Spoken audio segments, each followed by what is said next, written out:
पिछले पार्ट में हमने देखा कि हमारा ट्रियो टनल में अपनी जान बचाकर भाग रहा था और दौड़ते दौड़ते उन्हें आगे दो रास्ते दिखाई देते हैं, लेकिन वो श्योर नहीं होते हैं कि किस रास्ते से जाना चाहिए। अब आगे तभी एक ह्यूज हाथ बिग गाय के राइट शोल्डर के पास से तेजी से निकलता है और राइट वाला रास्ता ब्लॉक कर देता है। ये देखकर इतना समझ आ जाता है कि डंजन मास्टर उनके साथ खेल रहा है। अब कोई ऑप्शन नहीं होता तो वो लेफ्ट साइड का रास्ता ले लेते हैं। गुमदाल को लगता है कि एग्जिट बस आगे ही है, लेकिन वो बड़ा हाथ उनका पीछा करता रहता है। फाइनली वो लोग जिंदा बचकर बाहर आ जाते हैं, पर जहाँ वो पहुंचते हैं वहाँ बहुत सारे मॉन्स्टर्स होते हैं और वो एक डेड एंड होता है। अब उन्हें समझ आता है कि डंजन मास्टर ने राइट का रास्ता क्यों बंद किया था। दोनों लेडीज तैयार हो जाती हैं फाइट करने के लिए। जो मॉन्स्टर उनके सामने होता है वो बहुत क्रीपी होता है और नॉर्मल ज़ॉम्बीज से ज्यादा पावरफुल लगता है और उसकी येलो आइज उसे और डेंजरस बना लेती हैं। येलो आइज का मतलब होता है कि मॉन्स्टर के पास दिमाग होता है और वो अपनी मर्जी से एक्ट कर सकता है। सीन फिर पास्ट में चला जाता है। वहाँ हम देखते हैं एलियन टाइप मॉन्स्टर डॉन के फादर का बॉडी। लगता है उसने डंजन मास्टर का बॉडी पूरा टेक ओवर कर लिया है। उसे इस बॉडी के न्यूट्रिएंट्स पसंद भी आ रहे होते हैं। अब उसे कुछ टाइम तक नया बॉडी ढूंढने की जरूरत नहीं होगी। वो चलते हुए डायन और हुडेड मॉन्स्टर के बारे में सोचता है कि वो दोनों कहाँ गए। जब उसे डायन का टेंटिकल मिलता है तो वो उसका ट्रेल फॉलो करता है। जल्द ही उसे हुडेड क्रीचर और डायन दोनों जमीन पर पड़े मिलते हैं। डायन अभी जिंदा होती है पर बहुत बुरी तरह से इंजर्ड। वो उसके पास जाके पूछता है, तुम्हारे साथ ये सब किसने किया? एक सेकंड के लिए डायन सोचती कि ये डंजन मास्टर ही है, पर उसका फादर तुरंत बोलता है कि बस बता दो किसने ये सब किया। डायन तो ने रिप्लाई करती है कि उस पर अटैक एक मॉन्स्टर ने किया था जिसकी येलो आइज थे, बिल्कुल उसके फादर जैसे। प्रेजेंट में वापस आते हैं और मम्मा एक येलो आइड मॉन्स्टर देखकर पसीना छोड़ देती है। उसकी रिएक्शन देखकर गुमदाल पूछता है क्या वो इस मॉन्स्टर को जानती है, पर मम्मा मना कर देती है। उसके हिसाब से ये मॉन्स्टर पहले कभी बात नहीं कर सकता था और बस एक चीज बदली है, इसके चेस्ट में एक नया आई एम्बेड हो गया है। मॉन्स्टर दूसरी तरफ अपने पैर के नीचे से बड़े गंदे जाइंट लिम्स निकालना शुरू कर देता है। मम्मा को इस मॉन्स्टर के बारे में कुछ नहीं पता, पर ये येलो आइड क्रीचर मम्मा को जानता है और वो चाहता है कि मम्मा उसे उसका बॉडी वापस करे जो उसने उससे चुरा लिया था। ये सुनते ही गुमदाल अपनी वाइफ से पूछता है क्या उसने मॉन्स्टर से कुछ लिया था। मम्मा बिल्कुल कंफ्यूज्ड होती है, उसे कुछ भी याद नहीं होता कि ये बकवास किस बारे में बोल रहा है। मॉन्स्टर को कोई शौक नहीं होता कि मम्मा उसे रिकॉग्नाइज नहीं कर पा रही। उसके लिए फर्क नहीं पड़ता, वो तो मम्मा को मारकर अपना बॉडी वापस लेने आया है। इसी टाइम वो आगे बढ़ता है और बिग गाय को बोलता है कि चक बॉक्स को सेफ रखना। मम्मा उससे बोलती है कि बीच में मत आना, वो खुद हैंडल करेगी। हीरो आगे बढ़ने वाली होती है पर मम्मा उसे रोक देती है, बोलती है कि वो खुद इस मॉन्स्टर का सामना करेगी। उसे नहीं पता कि वो मॉन्स्टर को मार पाएगी या नहीं, पर कम से कम उसे रोकने की कोशिश करेगी। इसके लिए उसे अपना ट्रम्प कार्ड यूज करना होगा जिससे उसे बहुत ज्यादा दर्द होगा, पर अब कोई चॉइस नहीं। फिर मम्मा अपने फैंग्स निकालना शुरू करती है और वो रेड होने लगते हैं। उसका टेंटिकल भी रेड शार्प नीडल ग्रो करता है। ये सब करने के बाद वो बिल्कुल थक जाती है, पर वो जानती है कि उसे कंट्रोल में रखना होगा। गुमदाल ये देखकर शॉक हो जाता है कि मम्मा फाइट में अपना ट्रम्प कार्ड यूज कर रही है। लगता है सिचुएशन सच में बहुत सीरियस है। तभी तो उसका हस्बैंड भी डर गया है। मम्मा फिर फुल स्पीड से मॉन्स्टर की तरफ जंप करती है उसे रोकने के लिए। तभी और मॉन्स्टर्स भी एरिया में आ जाते हैं और स्वॉर्म करना शुरू कर देते हैं। इसीलिए हीरो डिसाइड करती है कि वो बाकी मॉन्स्टर्स को हैंडल करेगी जब मम्मा बिग बॉस से लड़ रही है। वो वन आइड बास्टर्ड मम्मा के रेड नीडल्स देखकर बिल्कुल फैसिनेट हो जाता है। इसी वजह से वो उसका बॉडी चाह रहा था। वो अपने जाइंट हैंड्स खोलता है पर मम्मा बिना टाइम वेस्ट किए उन्हें ऐसे काट देती है जैसे वो कुछ है ही नहीं। येलो आइड बास्टर्ड की आईज गुस्से में ब्लैक हो जाती हैं क्योंकि उसने इतनी मेहनत करके ये बॉडी पाया था और मम्मा ने उसके हाथ ऐसे ही बर्बाद कर दिए। अब वो हाथ यूज नहीं कर सकता क्योंकि दोनों नेक्रोटाइज्ड हो चुके हैं। मम्मा उस वन आइड बास्टर्ड की तरफ दौड़ती रहती है और हिट करने ही वाली होती है कि मॉन्स्टर अपने जबान से मम्मा की पैर पकड़ लेता है। मम्मा बस थोड़ी दूर पर रुक जाती है। वो उसके ट्रैप में फंस गई। मॉन्स्टर ने जानबूझकर मम्मा को पास आने दिया था और अब वो खुश हो रहा है कि मम्मा उसकी चाल में आ गई है। मम्मा अपने टेंटिकल से अटैक करने की कोशिश करती है पर वो उसे हवा में और ऊपर उठा देता है और फिर जोर से जमीन पर फेंक देता है। क्रैश बहुत ब्रूटल होता है। देखकर बेचारी चकबक पैनिक कर जाती है। मॉन्स्टर मम्मा को बार बार पीटने लगता है। एक पॉइंट पर चकबक से और बर्दाश्त नहीं होता तो वो फुल स्पीड से अपनी माँ को बचाने के लिए दौड़ पड़ती है। मम्मा के आईज का येलो लाइट धीरे धीरे फेड हो जाता है और वो बेहोश हो जाती हैं। बेहोशी में वो खुद को बिना डायरेक्शन के भागते हुए पाती हैं। उसके पीछे के टेंटिकल्स अचानक से ग्रो करने लगते हैं और वो हर तरह से परेशान हो जाती हैं जब उसे अपनी बोन्स में अजीब सा दर्द महसूस होता है। वो टेंटिकल्स को अपने बॉडी से निकालने की पूरी कोशिश करती है। पहले फेल होती है पर फिर वो उन्हें निकालने में सक्सेसफुल हो जाती है। लेकिन फिर उसका डर और बढ़ जाता है जब वो देखती है कि ये पैरासाइट जिसे उसने अभी निकाला वो चलकर उसकी तरफ आ रहा है और अचानक उस पर जंप कर देता है। वो सबसे बुरा सोचकर अपने आप को रेडी कर लेती है, पर तभी उसे अपनी बेटी की आवाज आती है और उसी मोमेंट उसके आईज का येलो लाइट वापस आ जाता है। चकबैक बिल्कुल बीच में खड़ी होती है, अपनी माँ और मॉन्स्टर के दरमियान। अपने म्यूटेटेड फिंगर मॉन्स्टर की तरफ पॉइंट करके वो उस गंदे मॉन्स्टर को डांटने लगती है। मॉम कांपते हुए अपनी छोटी सी बेटी से कहती रहती है कि बस भाग जाओ, पर चकबैक सुनती ही नहीं। इधर हिया और गमडाल और मॉन्स्टर से लड़ने में बिजी होते हैं तो वो सिर्फ दूर से टेंशन में देख सकते हैं। मम्मा हिम्मत जोड़कर अपनी बेटी को बचाने की कोशिश करती हैं, चाहे वो हिल भी नहीं पा रही होती। येलो आइड मॉन्स्टर लिटिल गर्ल के ऊपर झुककर उसे घूरता है। उसे देखकर वो क्यूरियस हो जाता है और पूछता है कि चकबैग इंसान है या मॉन्स्टर, क्योंकि उसकी फिंगर म्यूटेटेड है और वो जानना चाहता है कि उसके बॉडी का पार्ट उसके पास कैसे आया। हमें भी अभी तक पता नहीं है कि ये क्या बकवास कर रहा है। लिटिल वन उसके बकवास पर बिल्कुल गुस्से हो जाती है और चिल्लाती है कि मेरी माँ को छोड़ दे। अब वन आइड बास्टर्ड को चकबैग और भी इंटरेस्टिंग लगने लगती है, तो वो डिसाइड करता है कि वो मम्मा और चकबैग दोनों को ले जाएगा और उन्हें अंदर से फाड़ कर चेक करेगा। ही आगे सुनकर शॉक हो जाती है। मॉन्स्टर का जायंट हाथ उनके ऊपर आ जाता है। मम फिर से अपनी बेटी को भागने को बोलती है, पर लिटिल वन जिद पकड़ लेती है। वो कितनी भी डरी हो लेकिन अपनी माँ को नहीं छोड़ने वाली। अपनी बेटी की हिम्मत देखकर मम्मी के अंदर भी फायर जग जाती है। वो डिसाइड करती है कि वो अपने फैमिली को हर हाल में बचाएगी। मम्मी अपनी बेटी को टाइट हग कर लेती है। मॉन्स्टर का हाथ उनके बिल्कुल ऊपर आ जाता है और नेक्स्ट मोमेंट वो सीधा उन दोनों पर गिरता है। हीरा और गुमदाल शॉक में देखते रह जाते हैं। येलो आइड मॉन्स्टर सोचता है कि उसने फाइनली अपना बदला ले लिया। वो खुश होकर हंसता है, पर हम सब जानते हैं ममा को मारना इतना आसान बिल्कुल नहीं है। ममा इतनी फास्ट रिटेलिएट करती है कि येलो आइड मॉन्स्टर को समझ ही नहीं आता कि हिट्स आ कहां से रही हैं। बस हर हिट के साथ मॉन्स्टर के बॉडी से खून छिड़क रहा होता है। अटैक का पूरा स्टॉर्म देने के बाद ममा थोड़ा डिस्टेंस बना लेती है।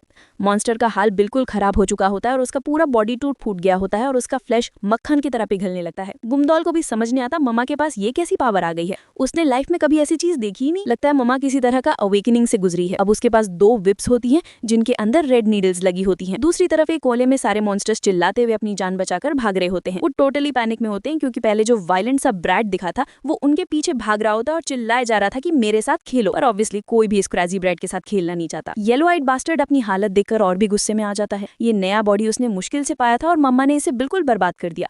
पहले वो कह रहा था कि वो हल्का हाथ रख रहा था, पर अब गुस्सा हो चुका है। अब वो बिल्कुल नहीं रुकने वाला। वो अपने जायंट हैंड्स फिर से पार्टी की तरफ लॉन्च करता है, पर शॉक वाली बात ये होती है कि वो उन पर टारगेट ही नहीं कर रहा होता। उसकी जायंट हैंड्स आसपास के मॉन्स्टर्स को पकड़ लेते हैं और उन्हें इस तरह खाने लगते हैं जैसे वो दुनिया का सबसे टेस्टी खाना हो। किसी को समझ नहीं आता ये मॉन्स्टर क्या कर रहा है या क्यों आसपास के मॉन्स्टर्स को खा रहा है, लेकिन जब हम उसे देखते हैं तो वो लगता है कि वो और पावरफुल हो गया है। सारे मॉन्स्टर्स को गॉबल करने के बाद उसका बॉडी रीजेनरेट हो जाता है और अब वो पूरा ह्यूज बन गया है। गुमदाल उसका जायंट साइज देखकर पसीना पसीना हो जाता है। मम्मा जल्दी से गुमदाल को बोलती है कि चकबैग को पकड़ो क्योंकि वो मॉन्स्टर से लड़ने जा रही है, पर गुमदाल को उसकी आइडिया बिल्कुल पसंद नहीं आती। वो तो यहाँ से भागकर जिंदा निकलने के बारे में सोच रहा होता है। मम्मा उसके हाथ पर उसके शोल्डर पर हाथ रखकर उसके काम करती है। बिग गाय खुद को बहुत वीक फील करता है और ये सोचकर और गुस्सा होता है कि वो कितना बेकार हस्बैंड लग रहा है। फिर भी वो प्रॉमिस करता है कि चकबैग को अपनी जान देकर भी प्रोटेक्ट करेगा। मम्मा जाने से पहले बिग गाय और लिटिल वन दोनों उसे चेयर करते हैं। मॉन्स्टर की पिटाई कर दो। मम्मा मुस्कुराती है और मॉन्स्टर की तरफ चल पड़ती है। मॉन्स्टर तुरंत अपना जायंट हाथ उस पर गिराने की कोशिश करता है। मॉन्स्टर को ये बिल्कुल बकवास लगता है कि मम्मा इन ह्यूमंस को फैमिली कह के प्रोटेक्ट कर रही है। वो उसे याद दिलाता है कि उसकी भी एक फैमिली है जहाँ उसके बच्चे उसके हर कमांड मानते हैं,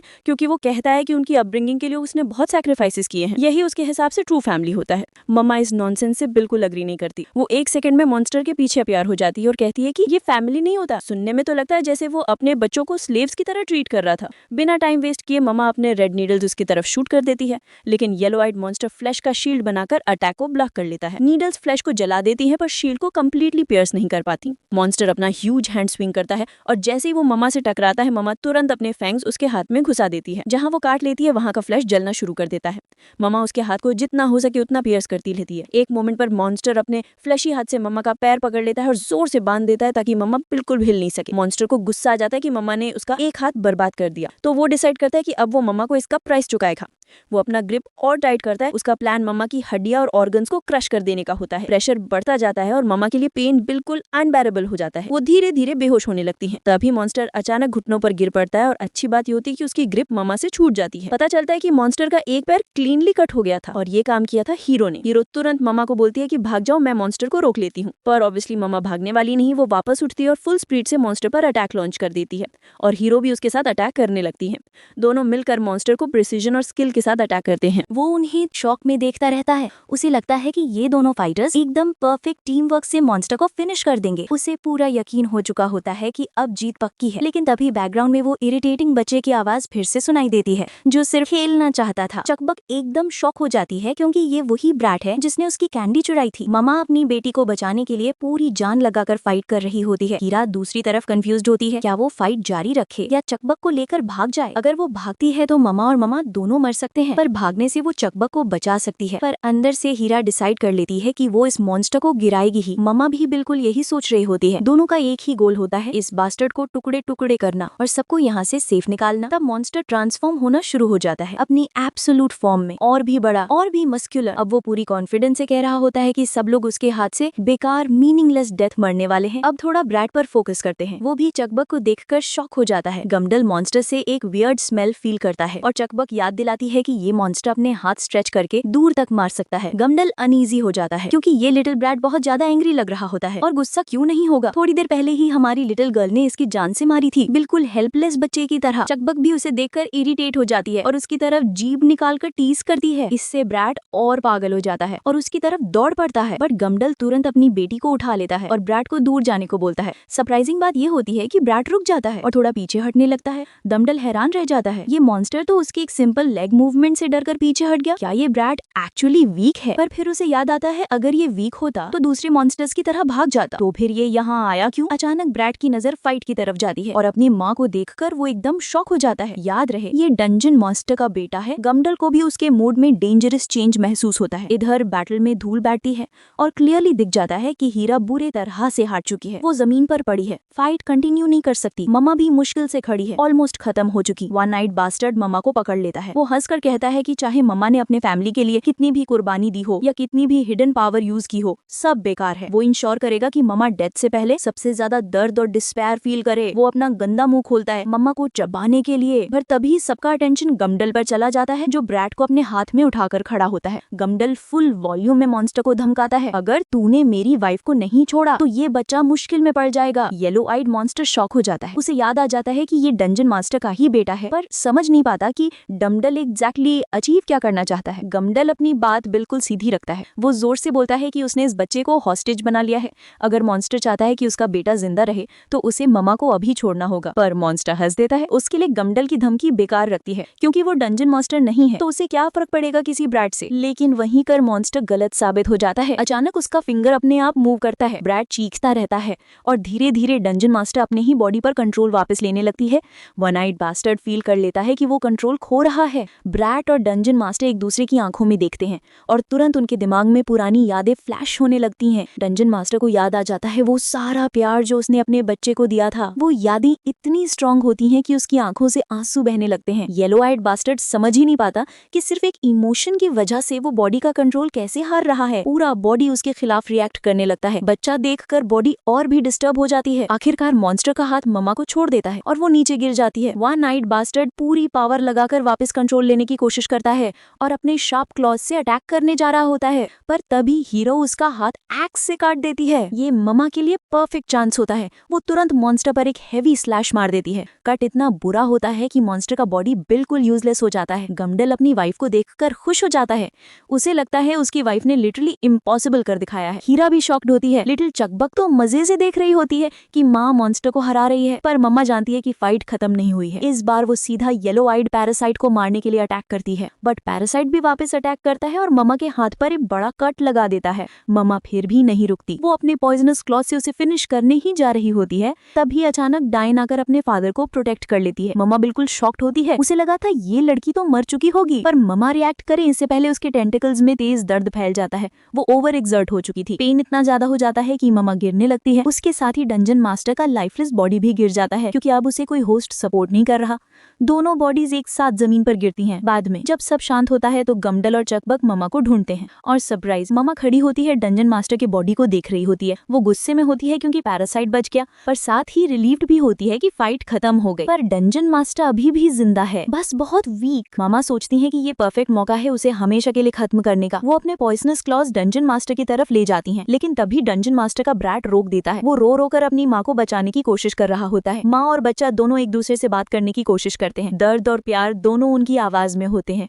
सब लोग ये सीन देखकर इमोशनल हो जाते हैं। बच्चा रोते रोते कह रहा होता है, मैं नहीं चाहता मेरी मम्मा मर जाए। मम्मा रुक जाती है। आखिर एक माँ और बच्चों का रिश्ता वही सबसे अच्छे से समझती है। वो डिसाइड करती है कि वो उन्हें माफ कर देगी, लेकिन जैसे ही सबको लगता है मम्मा उन्हें जाने दे रही है, मम्मा अचानक अपने पॉइजन नीडल से डंजन मास्टर को पियर्स कर देती है। ब्रैड जमीन हिला देने वाले रोज से फट पड़ता है। बेचारा अपनी माँ के ऊपर हाथ मारकर प्रोटेस्ट करता रहता है, पर कुछ नहीं कर सकता। चकबक भी ये सीन देखकर अनईजी हो जाती है, पर गमडल उसे समझाता है, चिंता मत करो, मम्मी उनकी उसकी हेल्प करने की कोशिश कर रही है। जितना रीअश्योरिंग लगता है, गमडल बिल्कुल सही था। वो सच में उस बेहोश माँ की हेल्प कर रही थी। मम्मा ने जो इंजेक्शन दिया था उसके बाद डंजन मास्टर जाग जाती है और जागते ही सबसे पहले अपनी बेटे को बुलाती है। बेटा तुरंत रोते हुए दोनों हाथ फैलाकर अपनी माँ को पूरे प्यार से हग कर लेता है। मम्मा का दिल ये देखकर पिघल जाता है। वो मानती है कि ये औरत चाहे कितनी भी स्कैरी मॉन्स्टर हो, पर अपने बच्चे से प्यार करने में वो बिल्कुल उसकी तरह एक माँ है। तब उसकी अपनी बेटी उसे बुलाती है और जैसे ही वो मुड़ती है, चकबक उसे जोर से हग कर लेती है। अब जब सब सेफ हैं, बेटी डिसाइड करती है कि वो घर लौट जाए।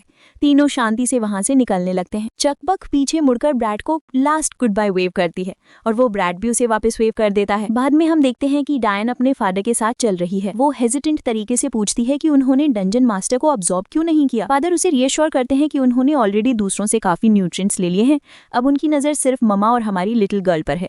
बस अपना बॉडी वापस मिल जाए, फिर वो कंप्लीट हो जाएगा और उसे दूसरों की पावर अब्सॉर्ब करने की जरूरत नहीं पड़ेगी। वो फिर डायन को ऑर्डर देता है कि कैनिबल ट्राइब के सारे सिबलिंग्स को कमांड करे कि वो मदर और डॉटर को पकड़कर उसके पास ले आएं। फिर सीन एक डिजर्टेड स्ट्रीट में शिफ्ट होता है जहां मॉन्स्टर्स रोम कर रहे हैं और हमारा ग्रुप चुपचाप उन क्रीचर्स के बीच से गुजरने की कोशिश कर रहा है। हीरा इंजर्ड है और उसके वुंड से ब्लड ड्रिप हो रहा है। स्ट्रीट में घूमते मॉन्स्टर्स को ब्लड की स्मेल मिल जाती है और वो सारे सडनली एक्साइटेड हो जाते हैं। पर सिचुएशन वर्स होने से पहले ही ग्रुप अपने अपार्टमेंट पहुंच जाता है और सब रिलैक्स हो जाते हैं कि फाइनली घर आ गए। ममा थैंकफुल है कि सब ठीक है, बट गमडल नोटिस करता है कि हीरा मिसिंग है। जब सब उसे बुलाने लगते हैं तब हम देखते हैं कि हीरा अपार्टमेंट के कॉरिडोर में बेहोश पड़ी है। कुछ देर बाद वो आंखें खोलती है और सबसे पहली चीज जो वो देखती है वो है चकबक का डरा हुआ चेहरा। बेचारी लड़की हीरा को लेकर इतना ज्यादा कंसर्न्ड होती है कि उसे ये भी नहीं पता चलता कि वो उसे धक्का देकर और ज्यादा पेन दे रही है। हीरा फाइनली उठती है और वाओ, उसका बॉडी बिल्कुल जैक्ट है। देखने में वो बिल्कुल एक औरत जैसी नहीं लगती, बस उसके बड़े एसिड्स छोड़कर। तभी हम ममा को भी दरवाजे से देखते हैं। गमडल खुश हो जाता है कि हीरा होश में आ गई है और उसे खाने पर बुलाता है क्योंकि फूड रेडी है। नूडल्स देखने में बहुत टेस्टी लग रहे होते हैं और बड़ा आदमी लिटरली रो देता है खाते वक्त, इतने मजेदार नूडल्स खाकर।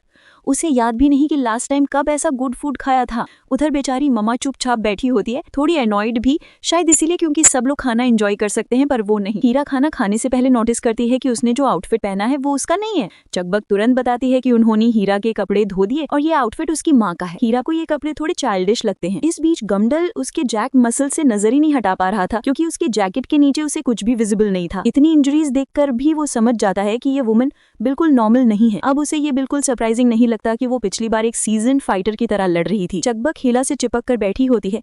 तब हीरा नोटिस करती है कि चकबक का म्यूटेटेड फिंगर अब छोटा हो गया है, उसका नेल भी कम लंबा है, पर वो कुछ बोलती नहीं और खाना कंटिन्यू करती है। छोटी लड़की फिर वहां से भागकर खेलने चली जाती है। जब वो नजर से दूर हो जाती है तब हीरा पॉइंट आउट करती है कि उसका फिंगर नेल छोटा हो गया है। तो वो क्यूरियस होती है कि क्या उन्होंने उसका नेल कट किया है।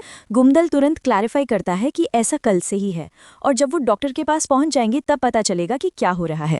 ये लोग सोच रहे हैं कि जब वो विलेज पहुंच जाएंगे तब उन्हें सब समझ आ जाएगा कि एक्चुअली हो क्या रहा है, लेकिन उसे पूरा यकीन है कि कैनिबल ट्राइब उनकी वाइफ और डॉटर के पीछे हो सकता है जब वो विलेज जा रहे होंगे। तो चाहे वो विलेज तक पहुंच भी जाएं, फिर भी गारंटी नहीं कि वो सेफ रहेंगे। इसीलिए वो हीरा से एक फेवर मांगने वाला है। वो चाहता है कि हीरा उनके साथ होप विलेज चले और हाँ, वो ये भी याद दिला देता है कि उनकी तरफ से जितना हो सकेगा वो हीरा को कॉम्पेंसेट करेंगे और बदले में बस ये चाहते हैं कि हीरा उन्हें और चक बैच को तब तक सेफ रखे जब तक वो होप विलेज से वापस ना आ जाए। बड़ी स्माइल के साथ वो उसे नेक्स्ट सर्विंग ऑफर करता है क्योंकि वो पहला खत्म कर चुकी होती है। हीरा तुरंत उसे ले लेती है और साथ ही साथ हाँ भी बोल देती है कि वो उनके साथ जाएगी। लेकिन शॉकिंग बात ये है कि हीरा सिर्फ उसका मजाक उड़ा रही थी।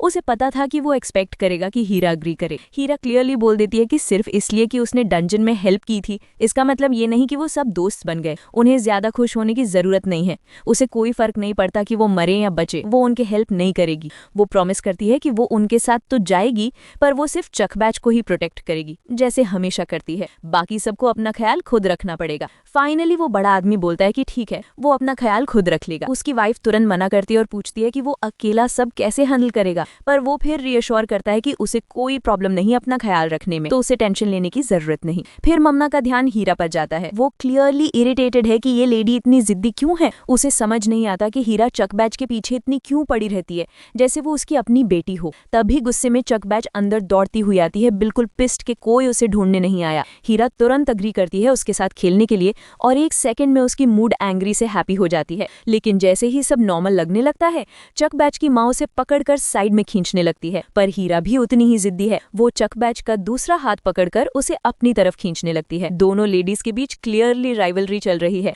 पर ये हेल्दी कंपटीशन एक्चुअली चकबक के लिए ही अच्छा है, क्योंकि इसका मतलब ये है कि दो औरतें उसे प्रोटेक्ट करने के लिए रेडी हैं। जब दोनों एक दूसरे को तीखी नजरों से देख रही होती हैं, बेचारा फादर बस चुपचाप अपने नूडल्स स्लर्प करता रहता है।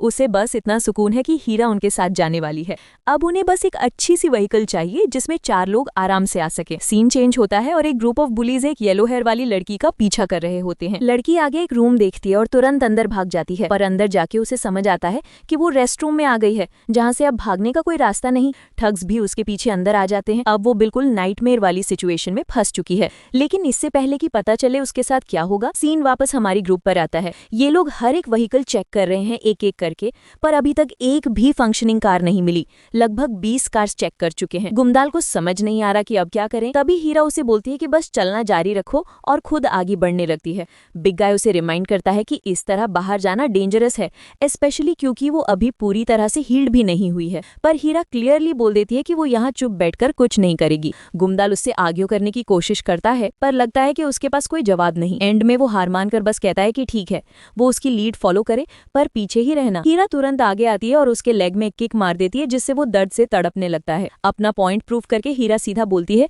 कि तुम ही पीछे रहो। चलते चलते भी गुमदाल को उस किक का पेन महसूस हो रहा होता है। हेल्प मिलने के बावजूद उसे लगने लगता है कि कहीं हीरा उसे ही न मार डाले सबसे पहले। वहीं दूसरी तरफ मम्मा और बेटी अपने अपार्टमेंट में मजे से टाइम स्पेंड कर रही होती हैं, खेलते हुए वेट कर रही होती हैं कि गुमदाल व्हीकल लेके वापस आए। आगे चलते हुए अचानक उन्हें वहीं येलो हेयर वाली लड़की की चीखने की आवाज सुनाई देती है। ये आवाज पास के एक अपार्टमेंट बिल्डिंग से आ रही होती है। गुमदाल तुरंत उस डायरेक्शन में देखने लगता है, पर हीरा गुस्से में उसे पीछे खींच लेती है और पूछती है कि क्या वो अपना मेन गोल भूल रहा है। वो इरिटेट होकर बोलती है कि जब तुम खुद को प्रॉपरली हैंडल नहीं कर सकते तो दूसरों की हेल्प के बारे में सोच ही क्यों रहे हो। एक ठंडी तीखी नजर मारकर वो कहती है कि चकबैच पर फोकस करो, वरना वो अपनी राह अलग कर लेगी, चाहे वो कितनी भी गुस्से में हो। बिग गाय हिम्मत जुटा के अपनी बात रखने की कोशिश करता है, बस चाहिए कि हीरा उसकी बात एक बार सुन ले। हीरा लिटरली पागल सी हो रही है, उसका गुस्सा कंट्रोल में ही नहीं आ रहा। वहीं दूसरी तरफ ठग ने बेचारी लड़की को रस्सी से बांध दिया है। पहले तो वो सोचते हैं कि उसके साथ गलत हरकत करें, लेकिन फिर उनमें से एक थोड़ा स्मार्ट बंदा बोलता है कि उसे अनटच्ड रखो, शायद वो लड़की को किसी से फूड के बदले में ट्रेड कर सकते हैं। फिर एक और बंदा डाउट करता है, अगर विलेज ने उसे लेना मना कर दिया तो। इस पर एक क्रीपी आदमी बोलता है कि फिर वो अपना ओरिजिनल प्लान फॉलो करेंगे, उसके साथ गलत हरकत करके उसे कहीं छोड़ देंगे। दिल से तो वो बस यही चाहता है कि विलेज रिफ्यूज कर दे ताकि वो लड़की को अपने पास रख सके, लेकिन लगता है उनका प्लान इतना स्मूथ नहीं चलेगा, क्योंकि गुमदाल वहां पहुंच चुका है। वो 2 ठग्स को तुरंत इमोबिलाइज कर देता है, फिर तीसरे गंदे आदमी को एक सॉलिड किक मारता है जो इनोसेंट लड़की के बारे में वर्स्ट सोच रहा था। बाकी के ठग्स अपनी जान बचाने के लिए भाग निकलते हैं, पर उन्हें क्या पता कि जो सबसे फास्ट भाग रहा था सबसे पहले उसी को पंच पड़ता है, और वो पंच देती है हीरा। हीरा बिल्कुल बिना डरे उन्हें ऑर्डर करती है कि सारा सप्लाईज यहीं दे दो, पर ये बेवकूफ लोग उसकी बात नहीं मानते और उस पर चार्ज कर देते हैं। रिजल्ट, उनके चेहरे लिटरली थप्पड़ों से डिसेंट ट्रीटमेंट ले लेते हैं। इसके बाद वो येलो हेयर वाली लड़की रो पड़ने के करीब हीरा और गुमदाल को थैंक यू बोलती है। अपना नाम बताती है योंगी। बिग गाय भी पोलाइटली अपना इंट्रोडक्शन देता है और हीरा का भी। फिर वो सीधा मेन बात पर आता है। उसे उनकी बात सुनकर पता चला है कि योंगी होप विलेज से है। योंगी तुरंत कंफर्म कर देती है। ये सुनकर बिग गाय सुपर हैप्पी हो जाता है। उसे लगता है कि उसने सही डिसीजन लिया उसे बचाने का। अब जब उन्होंने होप विलेज की रेजिडेंट को सेव कर लिया है तो चकबैच का ट्रीटमेंट मिलना और आसान हो सकता है। वो योंगी को बताते हैं कि उनका होप विलेज में कुछ काम है। ये सुनकर योंगी एक्साइटेड हो जाती है। वो बोलती है कि स्ट्रॉन्ग लोगों का उनके विलेज में हमेशा स्वागत है। वो ये भी एक्सप्लेन करती है कि वो पहली बार विलेज से बाहर निकली थी अपने विलेज को प्रमोट करने के लिए, पर उसे कभी एक्सपेक्ट नहीं था कि इतने रिलायबल लोग मिल जाएंगे। उसे पूरा यकीन है कि उनके प्रिंसिपल और इंस्ट्रक्टर उन्हें देखकर बहुत खुश होंगे। प्रिंसिपल और इंस्ट्रक्टर का नाम सुनते ही गुमदाल थोड़ा शॉक्ड हो जाता है। तभी एक क्रीपी बंदा चुपके से उन पर अटैक करने की कोशिश करता है, पर उसकी सारी मेहनत बेकार हो जाती है क्योंकि हीरा तुरंत रिएक्ट करती है और अटैक को वहीं रोक देती है। वो आदमी बहुत ज्यादा गुस्से में लग रहा था, like seriously over the top pissed. लगता है उसने हीरा और गुमदाल को एनिमी समझ लिया, इसलिए वो धमकी देता है कि योंगी को तुरंत उनके हवाले कर दो। पर उसकी औकात तब समझ आती है जब योंगी खुद बोलती है कि रुको, और क्लियर करती है कि ये दोनों उसके सेवियर्स हैं, एनिमीज नहीं। वो ये भी सॉरी बोलती है कि वो उसके पीछे क्लोजली नहीं चल रही थी, जिसकी वजह से ये मिसअंडरस्टैंडिंग हुई। बिग गाय का सीरियस फेस धीरे से स्माइल में बदल जाता है। उसे बस इतना सुकून है कि योंगी फेफ है, बस वही उसके लिए मैटर करता है। करता है। फिर वो गुमदाल और हीरा से भी जल्दी से सॉरी बोल देता है। गुमदाल थोड़ा कंफ्यूज्ड हो जाता है, ये वही बंदा था जो 2 मिनट पहले इन्हें धमकी दे रहा था और अब ये इतना फ्रेंडली बन रहा है। तभी गुमदाल कुछ अजीब नोटिस करता है। योंगी पूरी तरह से कांप रही होती है, पसीना, ट्रेम्बलिंग, बिल्कुल लीफ की तरह शेक हो रही होती है जब वो अपने इंस्ट्रक्टर से बात कर रही होती है। वो क्रीपी आदमी अपना बड़ा हाथ उसके छोटे से शोल्डर पर रखकर एक वियर्ड सी स्माइल के साथ बोलता है कि अगली बार क्लोज ही रहना। साथ ही उसका शोल्डर जोर से स्क्वीज करता रहता है, जैसे वार्निंग दे रहा हो। एक पॉइंट पर योंगी हल्की सी आवाज में बोलती है कि दर्द हो रहा है, पर उसे तुरंत रिलीफ मिलता है जब गुमदाल आगे बढ़कर उस क्रीपी आदमी का हाथ पकड़ लेता है। दोनों आदमी एक दूसरे की आंखों में सीधा देखते हैं, पूरा इंटेंस, जैसे किलर वाइब चल रही हो। हीरा भी फुल रेडी लग रही है, जैसे दिमाग में ऑलरेडी 911 डायल कर चुकी है, बस अटैक करने का वेट। लेकिन हमेशा वायलेंट होना सोल्यूशन नहीं होता, तो बिग गाय स्मार्ट मूव लेता है। सिचुएशन को एस्केलेट करने के बजाय वो बड़ी सी स्माइल देकर अपना हाथ हैंडशेक के लिए बढ़ा देता है और तुरंत ही पूरी डेंजरस एटमॉस्फेयर एक बड़े भाई जैसे फ्रेंडली रियूनियन वाली वाइब में बदल जाती है। गुमदाल स्मूथ तरीके से बटरिंग चालू कर देता है। वो योंगी की तारीफ करता है, बोलता है कि उसने होप विलेज के बारे में बहुत सुना है और उसकी पैशनेट स्पीच सुनकर वो इम्प्रेस हो गया। वो वर्ड्स में भी डिस्क्राइब नहीं कर सकता कि योंगी ने विलेज को प्रमोट करने का कितना जबरदस्त काम किया। सिर्फ इतना ही नहीं, उसने अपनी अमेजिंग इंस्ट्रक्टर की भी बहुत तारीफ की। योंगी को पता है कि गुमदाल पूरा ओवर एक्टिव मोड में है, पर फिर भी वो साथ दे देती है। जब उसका इंस्ट्रक्टर उससे पूछता है कि क्या सच में ऐसा है, तो वो तुरंत पीस साइन दिखाती है और सिर हिलाकर कंफर्म कर देती कि बिग गाय सच बोल रहा है। एक सेकंड के लिए वो मस्कुलर इंस्ट्रक्टर उसे ठंडी स्कैरी वाली नजर से देखता है, पर फिर गुमदाल की स्माइल कॉपी करके खुद भी मुस्कुराता है और अपना इंट्रोडक्शन देता है। सुमिन बेग, होप विलेज का इंस्ट्रक्टर। अब जब कॉन्वर्सेशन का पूरा कंट्रोल गुमदाल के हाथ में आ गया है, तो वो तुरंत पूछता है कि क्या उसकी फैमिली होप विलेज विजिट कर सकती है। बेग फैमिली का नाम सुनकर थोड़ा सरप्राइज्ड हो जाता है और पूछता है कि क्या और लोग भी हैं। गुमदाल जल्दी से बताता है कि हाँ, उसकी वाइफ पीछे खड़ी है और एक डॉटर भी है, और उनकी डॉटर बीमार है, इसलिए वो चाहते हैं कि उसका ट्रीटमेंट विलेज में हो। जैसे ही हीरा सुनती है कि ये बंदा उसे अपनी वाइफ बोल रहा है, वो उसकी तरफ डेडलीस्ट डेथ स्टेयर मारने लगती है। गुमदाल को 100% यकीन हो जाता है कि ज्यादा बोला तो आज उसकी खैर नहीं। बेग कामली बोलता है कि होप विलेज में डॉक्टर है और वो उनकी डॉटर को चेक कर सकता है, पर प्रॉब्लम यह है कि एंट्रेंस फी देनी पड़ेगी। ऑफ कोर्स गुमदाल ऑलरेडी प्रिपेयर्ड था, वही पेमेंट के लिए तो उन्हें डंजन में जान जोखिम में डालनी पड़ी थी। बेग बोलता है कि वो ये न्यूज विलेज में जाके बताता है और कल सुबह इसी बिल्डिंग के सामने दोबारा मिलने का प्रॉमिस करता है। ये कहकर वो चल पड़ता है। जाने से पहले योंगी रुककर गुमदल को रिस्पेक्ट दिखाती है। ओवरऑल ये हंट गुमदल और हीरा के लिए बहुत सक्सेसफुल रही। अब वो चकबक की ट्रीटमेंट के एक कदम और करीब है। गुमदल खुशी खुशी हीरा की तरफ मुड़ता है, पर मैडम तुरंत उसके लेग पर एक और डेंजरस किक मार देती है, जिससे वो गिर जाता है और दर्द से कराहने लगता है। पेन में वो रिफ्लेक्स से हीरा को हरामी औरत बोल देता है, पर हीरा कूलली बोलती है, इससे अपनी वाइफ का प्यार समझ लो। दोनों की ये फनी फाइट चलते चलते सीन शिफ्ट हो जाता है। इंस्ट्रक्टर बे और योंगी एक क्वाइट कॉरिडोर में साथ चल रहे होते हैं। बैक अभी तक ये नहीं भूल पाया कि गुमदल का ग्रिप कितना स्ट्रांग था। वो अपने आप को हमेशा सबसे स्ट्रांग लोगों में से एक समझता था, लेकिन गुमदल से मिलने के बाद उससे फील हो गया कि ये बंदा एक अलग ही लेवल का है और उसकी वाइफ हीरा भी कोई वीक नहीं है। बैक इम्प्रेस हो गया कि हीरा ने कितनी जल्दी रिएक्ट करके अटैक डॉज कर लिया। फिर वो एक क्रीपी सी स्माइल के साथ सोचता है कि ये दोनों बहुत टैलेंटेड हैं और विलेज को ऐसे लोगों की जरूरत है। वो सोचता है कि इन्हें हारना नहीं चाहिए और विलेज हेड इन दोनों को मिलकर बहुत खुश होगा। इतना एक्साइटेड हो जाता है कि उसे नेक्स्ट डे का वेट ही नहीं हो रहा।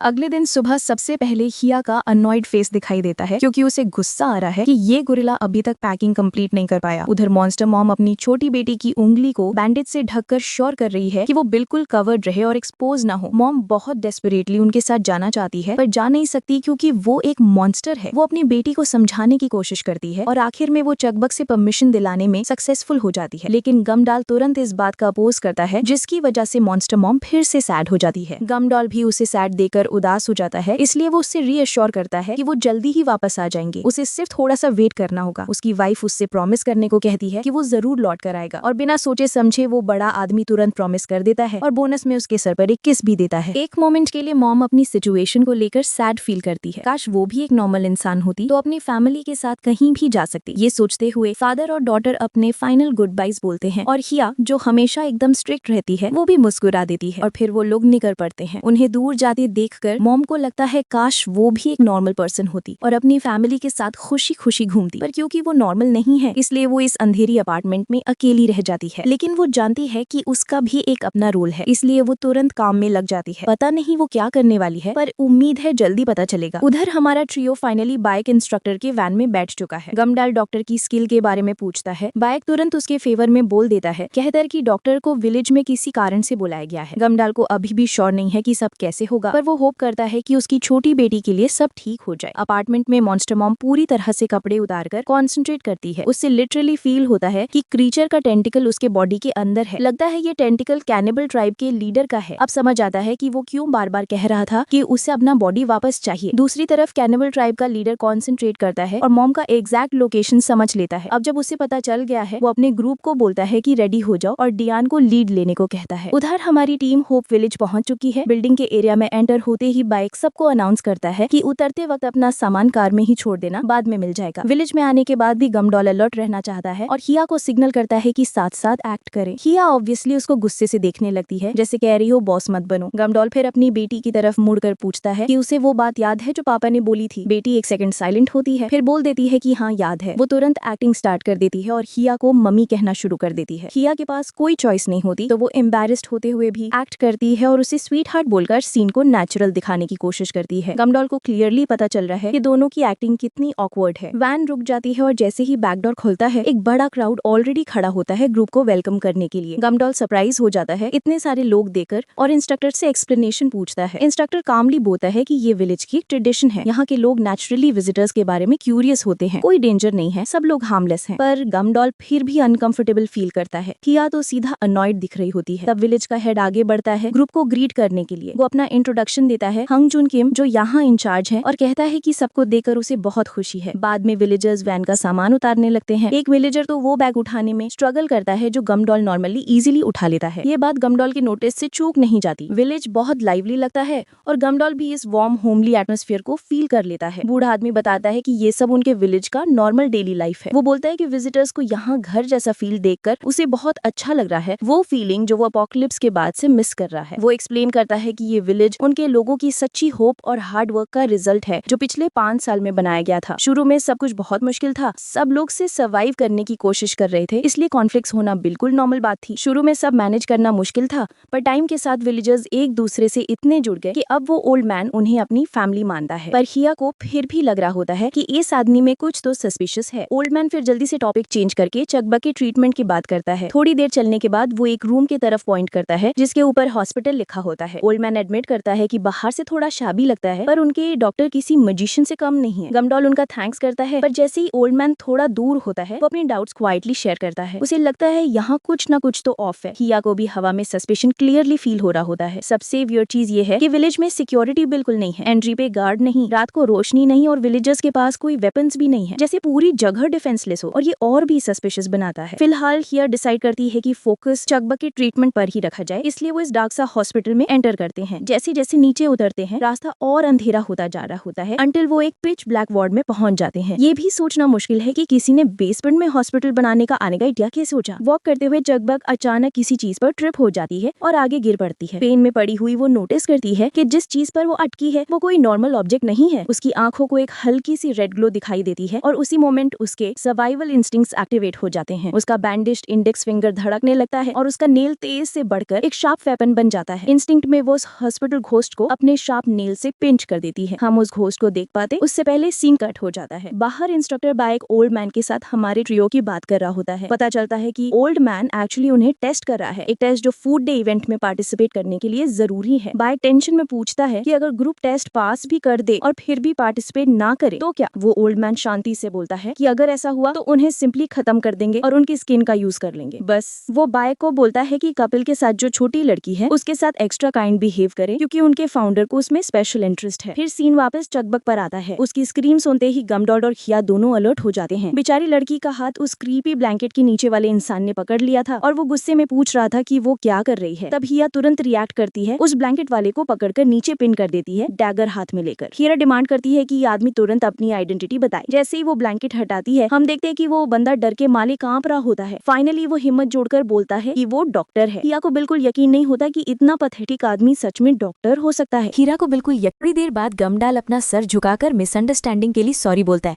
लेकिन डॉक्टर अभी भी काम नहीं हो पा रहा होता। वो उन्हें केयरलेस होने के लिए सुनाता ही जा रहा होता है। उसकी चाइल्डिश सी पिल्लो देखकर गमडाल सोचता है कि ये तो बिल्कुल अनएक्सपेक्टेड बंदा निकला। डॉक्टर गुस्से में है कि उन्होंने उस पर अटैक किया और उसका पिल्लो भी खराब कर दिया, इसलिए वो डिमांड करता है कि हीरा और छोटी लड़की उससे सॉरी बोले। दोनों को क्लियरली पसंद नहीं आ रहा कि वो इस आदमी को अपोलोजाइज करे, पर ये घटिया इंसान उन्हें गंदी नजर से देख रहा होता है। हीरा फाइट नहीं कर सकती, इसलिए अपना गुस्सा अंदर दबाकर रिलक्टेंट तरीके से सॉरी बोल देती है। ऑब्वियस है कि ये फोर्स्ड अपॉलॉजीज डॉक्टर को सेटिस्फाई नहीं करती और वो उन्हें तुरंत रूम से निकलने को बोलता है। जब वो उन्हें बाहर भेज रहा होता है तभी उसकी नजर चक बाज की फिंगर पर पड़ती है। उसमें कुछ देखकर वो तुरंत क्यूरियस हो जाता है। थोड़ी देर बाद वो ध्यान से उसकी फिंगर चेक कर रहा होता है। पूरा एग्जामिन करने के बाद वो फाइनली एडमिट करता है कि उसे बिल्कुल आइडिया नहीं कि उसके साथ क्या हो रहा है।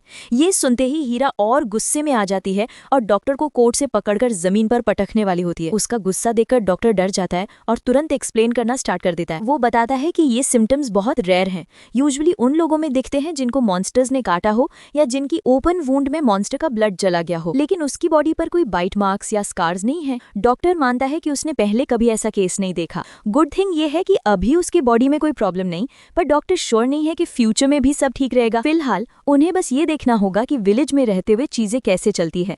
गमडाल डॉक्टर से रिक्वेस्ट करता है कि वो उसकी बेटी की कंडीशन को किसी और से सीक्रेट रखे। नॉर्मली डॉक्टर ऐसी बात छुपाता नहीं, पर क्योंकि वो भी इस कंडीशन में इंटरेस्ट रखता है, वो अग्री कर लेता है कि ये बात अपने तक ही रखेगा। छोटी सी लड़की अपना टाइनी हाथ अपने पापा के बड़े हाथ पर रखती है और पूछती है कि क्या पापा उसकी वजह से टेंशन में है या कंडीशन सच में इतनी बुरी है। पापा उसे रियश्योर करता है, फिर थोड़ा फ्रेश हवा लेने के लिए और थोड़ा फन करने के लिए बाहर चला जाता है।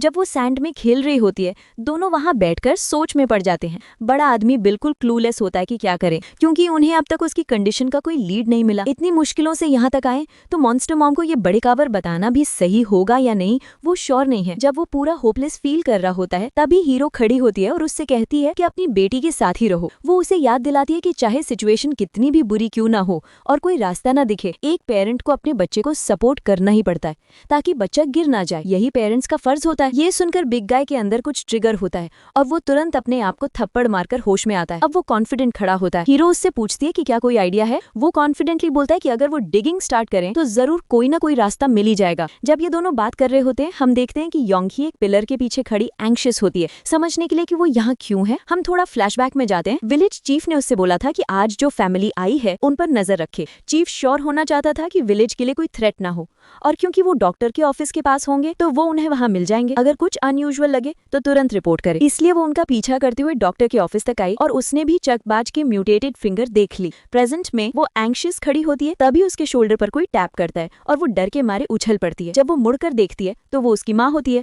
जो पूछती है कि वो यहाँ क्या कर रही है। योंग ही तुरंत एक एक्सक्यूज बना देती है। के झूठ को तुरंत समझ जाती है और सीधे पूछती है कि वो इस फैमिली पर नजर क्यों रख रही है। मॉम को डाउट होता है कि प्रिंसिपल ने उसकी बेटी को ये काम दिया है, और क्योंकि उनका गेस सही होता है बेटी चुप रह जाती है। ये देखकर मॉम पूरी तरह गुस्सा हो जाती है और फिर से याद दिलाती है कि वो कितनी बार कह चुकी है कि विलेज हेड को अंधाधुंध फॉलो मत करो। आखिर बेटी भी गुस्से में बोल देती है कि वो सब कुछ अपनी मर्जी से कर रही है, चाहे बाहर जाकर विलेज प्रमोट करना हो या कुछ भी। वो फर्मली कहती है कि मॉम प्रिंसिपल को हर चीज का विलन बनाना बंद करे। वो याद दिलाती है कि वो भी इस विलेज का पार्ट है और एक दिन इम्पोर्टेंट बनेगी। उसका बिलीफ है कि जैसे उसकी मॉम को प्रिंसिपल से मिरेकल मिला था, वैसे ही एक दिन उसे भी मिलेगा। ये सुनकर मॉम और गुस्सा हो जाती है और उसे सिर पर थप्पड़ मार देती है। वो डांटना जारी रखती है, बोलती है कि जिस मिरेकल को वो सोच रही है वो असल में उतना अच्छा नहीं था। ज्यादा पंचेस और डांट सुनने के बाद बेटी टूट जाती है और भागकर दूर निकल जाती है। जाने से पहले वो रोते हुए चिल्लाती है कि उसे बस लाइफ में एक गोल चाहिए। वो अपनी मॉम से रिक्वेस्ट करती है कि उसे अपना रास्ता फॉलो करने दे और कहती है कि अगर उसके फादर यहाँ होते तो वो उस पर प्राउड होते। ये बात सुनकर मॉम और भी बिगड़ जाती है। गुस्से में वो पत्थर उठाकर उसकी बेटी पर फेंक देती है। बेटी दूर भाग जाती है, मॉम को अकेला छोड़कर, जो बस चाहती है कि उसकी बेटी उसकी बात सुने। सच बोलूं तो ये विलेज जो हमें पहले पीसफुल लगता था, एक्चुअली पूरी तरह मेस्ड अप और पाइकॉस से भरा हुआ लगता है। खैर, रात को बाद में गमडल शॉक्ड हो जाता है इतना लग्जरियस खाना देखकर। उसने कभी नहीं सोचा था कि वो इतना फैंसी फूड खाएगा। पापा और बेटी दोनों सोचने से नहीं रोक पाते कि अगर मॉन्स्टर मामा यहाँ होती तो ये सब और भी अच्छा होता। हम हिया को भी देखते हैं जो इरिटेटेड लग रही है क्योंकि गमडल इतनी केयरफ्री तरह भी लिव कर रहा है। वो रिमाइंड करती है कि ये विलेज चकबज के लिए बिल्कुल सेफ जगह नहीं है और डॉक्टर को भी उसके सिम्टम्स का कोई आइडिया नहीं है। अपने मन में वो इतना तक सोच लेती है कि अगर चकपच की कंडीशन का रीजन मॉन्स्टर मम्मा निकली तो वो उसे मार भी देगी। अचानक उनका अटेंशन प्रिंसिपल की तरफ जाता है, जो हमेशा की तरह एक्साइटेड होकर उनके टेबल पर बैठना चाहता है। डिनर के बाद क्लियरली लगता है कि चक ने अपने छोटे से पेट से ज्यादा खा लिया है। वो बिल्कुल बलून जैसी लग रही है। गम्डल हैरान होता है कि उसे कभी लगा नहीं था कि इस जगह पर सॉसेजेस मिलेंगे। प्रिंसिपल प्राउडली बताता है कि ये पॉसिबल है क्योंकि उनके पास रैंचेस और फार्म्स हैं। जब गम्डल इलेक्ट्रिसिटी के बारे में पूछता है तो प्रिंसिपल बताता है कि उनके पास इनफ जनरेटर्स नहीं है, इसलिए वो सिर्फ जरूरत पड़ने पर ही पावर यूज करते हैं। थोड़ी देर बाद प्रिंसिपल बात को चकबच की फिंगर पर ले आता है। गम्डल बताता है कि डॉक्टर ने कहा है कि क्योर ढूंढने के लिए थोड़ा और टाइम लगेगा। चकबच की फिंगर को ध्यान से देखकर प्रिंसिपल कैजुअली सजेस्ट करता है कि वो लोग रात को विलेज के बाहर थोड़ा वॉक कर लें। गम्डल अनश्योर होता है कि मिडनाइट वॉक सही आइडिया है या नहीं, पर प्रिंसिपल एक्सप्लेन करता है कि वो हफ्ते में एक बार विलेज के बाहर जाते हैं फूड कलेक्ट करने के लिए, क्योंकि पॉपुलेशन बढ़ रही है और उन्हें ज्यादा सप्लाईज चाहिए। फिर भी गम्डल डाउट करता है कि रात को जाना ही क्यों जरूरी है जब मॉन्स्टर्स घूम रहे होते हैं। तब प्रिंसिपल कामली बताता है कि इसी वजह से वो रात को जाते हैं। हिया और गम्डल को गलत आइडिया ना लगे इसलिए वो जल्दी से एक्सप्लेन करता है कि मॉन्स्टर्स रात को सबसे ज्यादा एक्टिव होते हैं, इसलिए वो अपने हाइडआउट से बाहर आ जाते हैं। जब मॉन्स्टर्स बिजी होते हैं तब विलेजर्स उनके हाइडआउट्स में जाकर सेफली फूड और सप्लाईज ले आते हैं। हिया समझ नहीं पाती कि ओल्ड मैन के जोक पर हंसे या नहीं। वो उससे सस्पिशियस नजर से देखकर पूछती है कि वो मॉन्स्टर भरे एरिया से बिना मरे जाने का प्लान कैसे कर रहा है। इस बार वो डायरेक्ट ऑनेस्ट आंसर चाहती है क्योंकि उसकी टॉलरेंस खत्म हो चुकी है। गम्डल तुरंत ओल्ड मैन से अपोलोजाइज करने की कोशिश करता है और बोलता है कि हिया थोड़ी सेंसिटिव टाइप है, पर ओल्ड मैन बिल्कुल अफेंड नहीं होता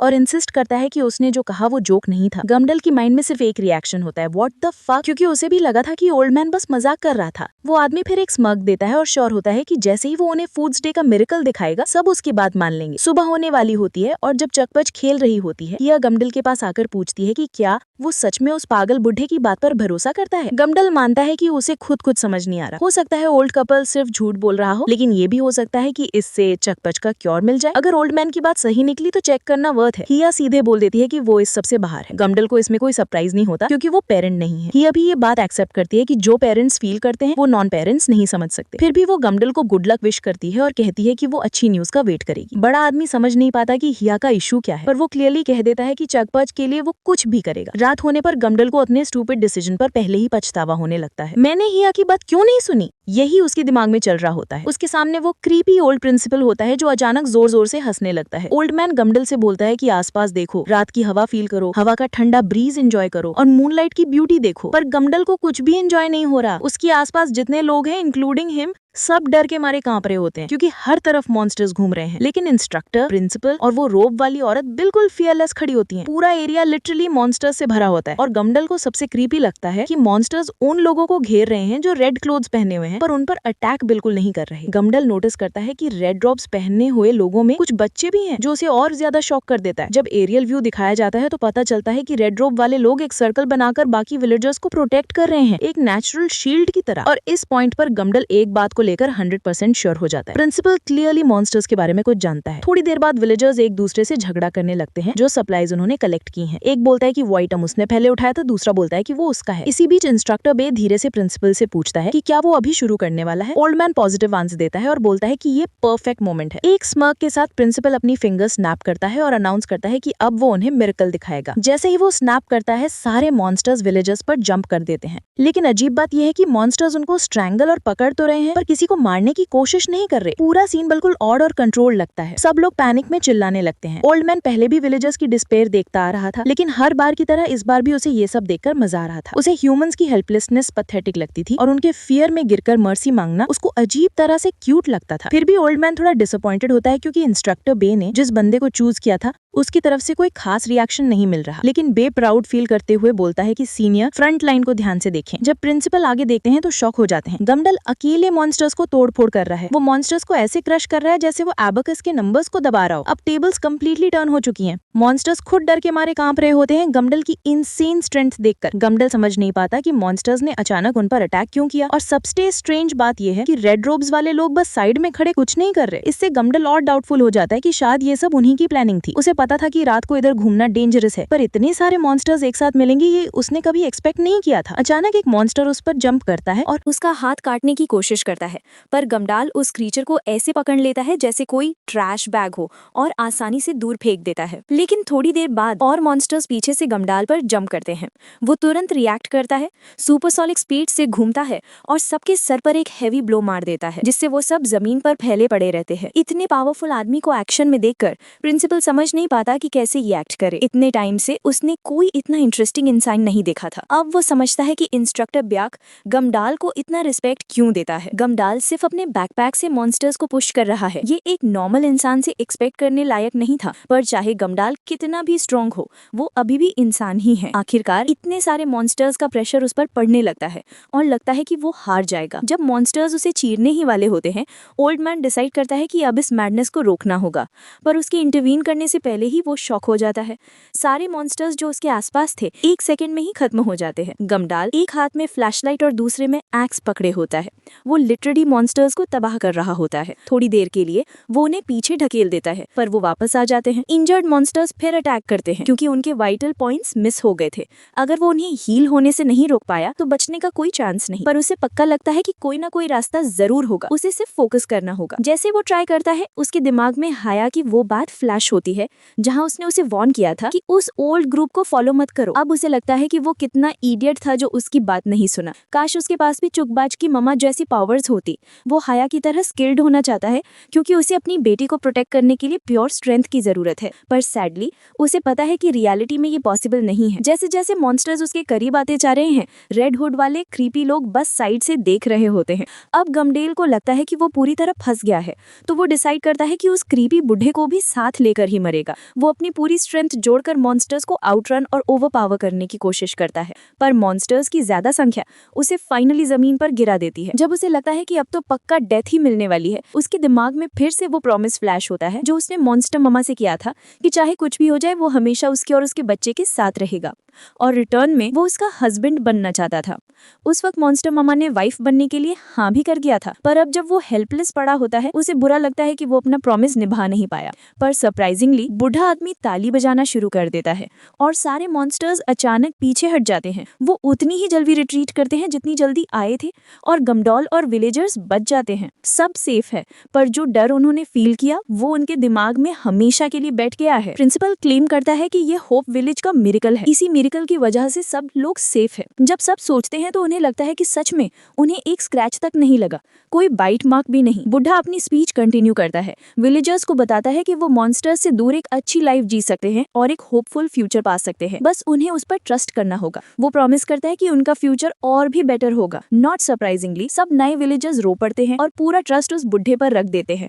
वो विलेज के लिए सब कुछ देने को तैयार है। इन बिटवीन गमडाल को फाइनली समझ आ जाता है कि वो बुढ़ा क्या स्कीम चला रहा था। उसे रियलाइज होता है कि उस आदमी ने विलेजर्स को डरा डरा कर उनका ट्रस्ट जीता है। अब गमडाल को यकीन हो जाता है कि ये लोग बहुत डेंजरस है।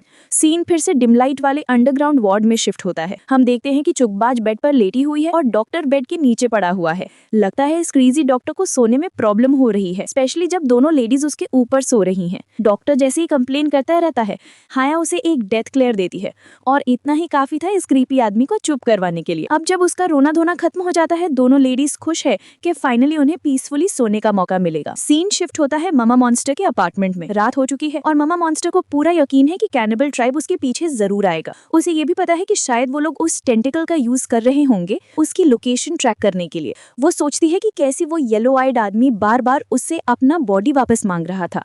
ना सिर्फ उसे उस दिन क्या हुआ याद है, बल्कि उसे अपनी पास्ट लाइफ की भी कोई मेमोरी नहीं है। तभी सोच में डूबी ममा के अपार्टमेंट में एक क्रीपी मॉन्स्टर अचानक घुस आता है, पर ममा तुरंत साइड होकर बचा लेती है और उसको एक डेडली स्लैप मारकर रिटेलिएट करती है। इस क्रीपी हैरी मॉन्स्टर को देखकर ममा को लगता है कि उसने इससे पहले डंजन में देखा था, पर उसे बिल्कुल समझ नहीं आता कि ये मॉन्स्टर उसकी लोकेशन कैसे जानता था, या ये कि वो इस मॉन्स्टर को डिटेक्ट क्यों नहीं कर सकी। ममा की कंफ्यूजन तब और बढ़ जाती है जब मॉन्स्टर बोलना शुरू करता है। पहली बात वो ये बोलता है कि उसे ममा की एग्जैक्ट लोकेशन पहले से पता थी, और मॉन्स्टर को ये भी बुरा लगता है कि ममा सिर्फ उसे एक हैरी मॉन्स्टर के रूप में याद रखती है। क्रीचर क्लेम करती है कि वो हमेशा से ममा से 1-on-1 फाइट करना चाहती थी, पर ममा को ये बात बिल्कुल पसंद नहीं, और एक सेकंड में ही ममा उस मॉन्स्टर को गला पकड़कर जमीन पर पटक देती है।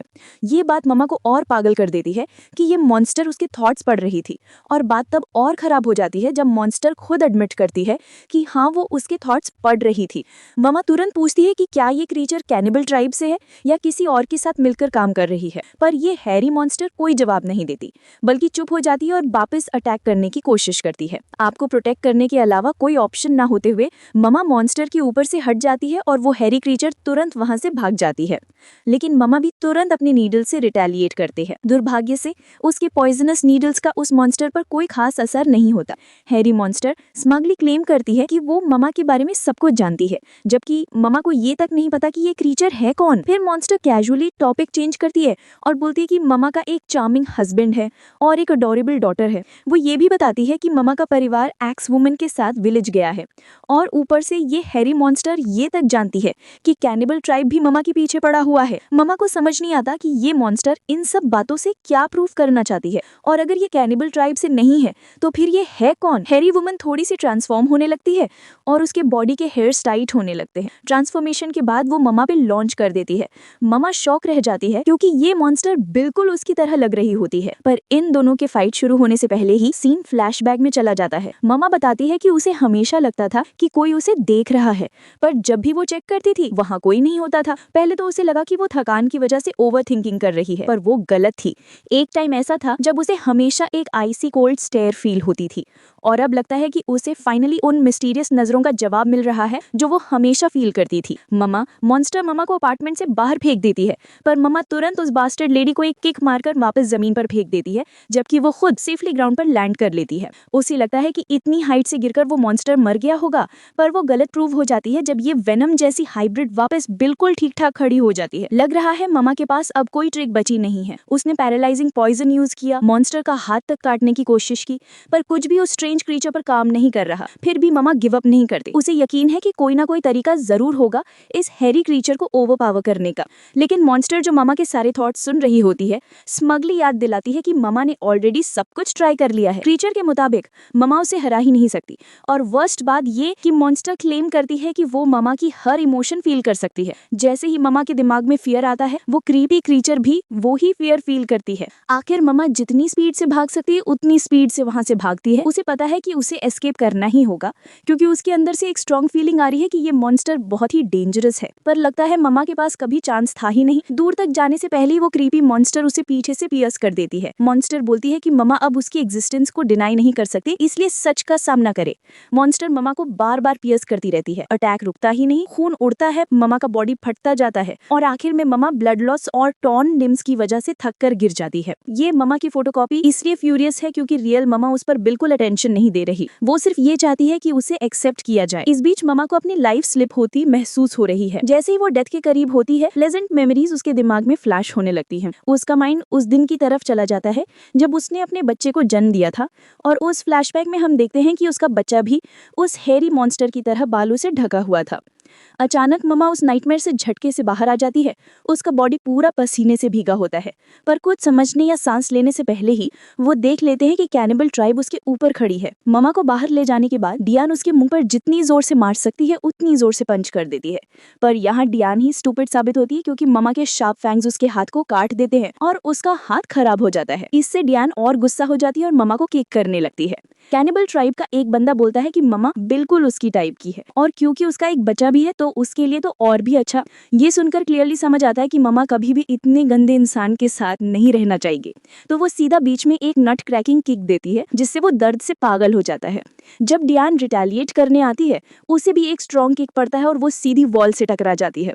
ममा मौका देकर तो डायन भाग जाती है। डायन फ्यूरियस हो जाती है कि फिर से उनकी पिटाई हो गई। गुस्से में वो रेन को ऑर्डर देती है कि मामा का पीछा करो, पर ये बड़ी बोब्बा कॉन्फिडेंट है कि मामा चाहे कहीं भी जाए वो कभी एस्केप नहीं कर सकती। आखिर मामा के चेस्ट में जो टेंटिकल लगा हुआ है उसे ट्रैक करना उनके लिए बहुत इजी है, चाहे मामा कितनी भी फास्ट भागे। डायन उसे पकड़ लेती है और उसकी बैक पर एक डेवास्टेटिंग ब्लो देती है, पर जल्दी ही पता चलता है कि जिसे डायन ने अटैक किया था वो मामा नहीं, एक ऑर्डिनरी ज़ॉम्बी था और एक्सचेंज में मामा उसके बैक पर एक बड़ा कट लगा देती है। वो होनी मॉन्स्टर जिसे मामा ने बॉल्स पर किक मारी थी वो भी अटैक करता है, पर उसका भी पेट एक बड़ा कट से फट जाता है। फिर एक जगरनॉट जैसा बंदा आता है, वो मामा को इतनी जोर से पंच करता है कि मामा पीछे गिर जाती है, पर मामा जल्दी से बैलेंस बना लेती है और खुद को संभाल लेती है। डाइन और उसकी टीम काफी बुरी हालत में लग रहे हैं, पर रेन उन्हें हील कर रही है। मामा को भी अजीब लगता है कि जो इंजरीज उसने दी थी वो इतनी जल्दी कैसे हील हो रही हैं। ये उसने पहले कभी नहीं देखा। डाइन फिर मामा के फैमिली का मेंशन करती है और उसे और ट्रिगर करने के लिए बोली कि उससे पता है कि वो लोग होप विलेज में हैं। इसी के साथ हमारा ये पार्ट यहीं पे खत्म होता है। मिलते हैं कहानी के नेक्स्ट पार्ट में। सी यू सून।